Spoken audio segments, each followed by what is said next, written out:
नमस्कार सभी धर्मी लोगों का आपके अपने चैनल पर एक बार फिर स्वागत है। मैं महान और पवित्र रामायण ग्रंथ पर ही चल रहा हूं। तुलसीदास जी के बारे में आपको मैंने बता दिया। जब तुलसीदास जी ने रघुनाथ जी के दर्शन अर्थात श्री राम जी के दर्शन किए, उस समय तुलसीदास जी उस अद्भुत छवि को निहार कर अपने शरीर की शुद्धि भूल गए। भगवान ने अपने हाथ से चंदन लेकर अर्थात भगवान श्री राम ने अपने हाथ में चंदन लेकर अपने तथा तुलसीदास जी के मस्तक पर लगाया और अंतर्धान हो गए, गायब हो गए। संवत 1628 में ये हनुमान जी की आज्ञा से अयोध्या की ओर चल पड़े। उन दिनों प्रयाग में माघ मेला था। वहां कुछ दिन वे ठहरे, पर में 6 दिन बाद एक वट वृक्ष के नीचे भरद्वाज और याज्ञवल्क्य मुनि के दर्शन हुए। वहां उस समय वही कथा हो रही थी जो उन्होंने शुकर क्षेत्र में अपने गुरु से सुनी थी। वहां से काशी चले आए और वहां प्रहलाद घाट पर एक ब्राह्मण के घर निवास किया। वहां उनके अंदर कवित्व शक्ति का स्फुरण हुआ और वे संस्कृत में पद रचना करने लगे, परंतु दिन में वे जितने पद रचते, रात्रि में सारे लुप्त हो जाते। यह घटना रोज घटती। 8वें दिन तुलसीदास जी को सौंपन हुआ। भगवान शंकर ने उन्हें आदेश दिया, तुम अपनी भाषा में काव्य रचना करो। भगवान शंकर ने तुलसीदास जी को आदेश दिया कि तुम अपनी भाषा में काव्य रचना करो। तुलसीदास जी की नींद उचट गई। वे उठकर बैठ गए। उसी समय भगवान शिव और माता पार्वती उनके सामने साक्षात प्रकट हुए। तुलसीदास जी ने उन्हें साष्टांग प्रणाम किया। शिवजी ने कहा, तुम अयोध्या में जाकर रहो और हिंदी में काव्य रचना करो। मेरे आशीर्वाद से तुम्हारी कविता सामवेद के समान फलवती होगी। इतना कहकर गौरी शंकर अंतर्धान हो गए। तुलसीदास जी उनकी आज्ञा सुरजाय कर काशी से अयोध्या चले आए। संवत 1631 का प्रारंभ हुआ।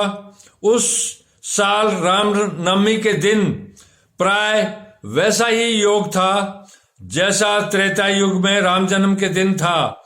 उस दिन प्रातःकाल श्री तुलसीदास जी ने श्री रामचरितमानस की रचना प्रारंभ की।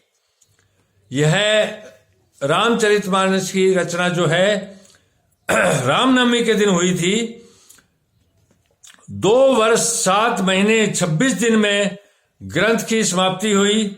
संवत 1633 के मार्गशीर्ष शुक्ल पक्ष में राम विवाह के दिन 7 कांड पूर्ण हो गए, अर्थात श्री राम जी के विवाह के दिन 7 कांड जो पूर्ण हो गए।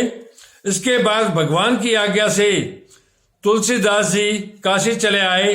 वहां उन्होंने भगवान विश्वनाथ और माता अन्नपूर्णा को श्री रामचरितमानस सुनाया।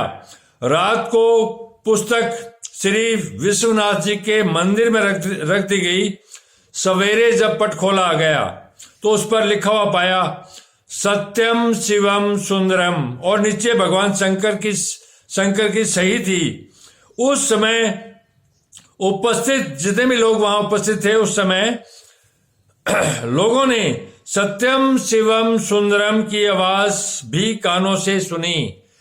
ये लिखित में भी उन्होंने देखा और जितने भी लोग उस समय मंदिर में उपस्थित थे, उन्होंने सत्यम शिवम सुंदरम की आवाज कानों से सुनी, क्योंकि परमात्मा ही सत्य है, परमात्मा ही शिव है। धन्यवाद।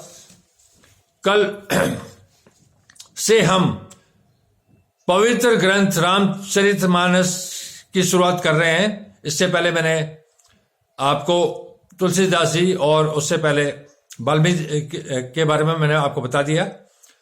तो आप इसी तरह से लगातार इस चैनल पर बने रहिए। मैं एक परमात्मा और उसके जो वचन है, जो मंत्र है, उसी पर चल रहा हूं। मैं धरती के धर्म की बात नहीं करता। परमात्मा का कोई धर्म नहीं है, परमात्मा एक है, वो पवित्र है और उसके जितने भी ज्ञान है वो सारा पवित्र है। चाहे वो कोई ग्रंथ हो, आप सभी को एक समान समझे, एक समान समझोगे तभी परमात्मा भी आपको एक समान समझेगा। तो आप लगातार अपने इस चैनल पर बने रहिए। मैं एक परमात्मा और उसके मार्ग पर आपको निरंतर जीवन भर लेके चलता रहूंगा। धन्यवाद, शुभ रात्रि, कल फिर मिलेंगे।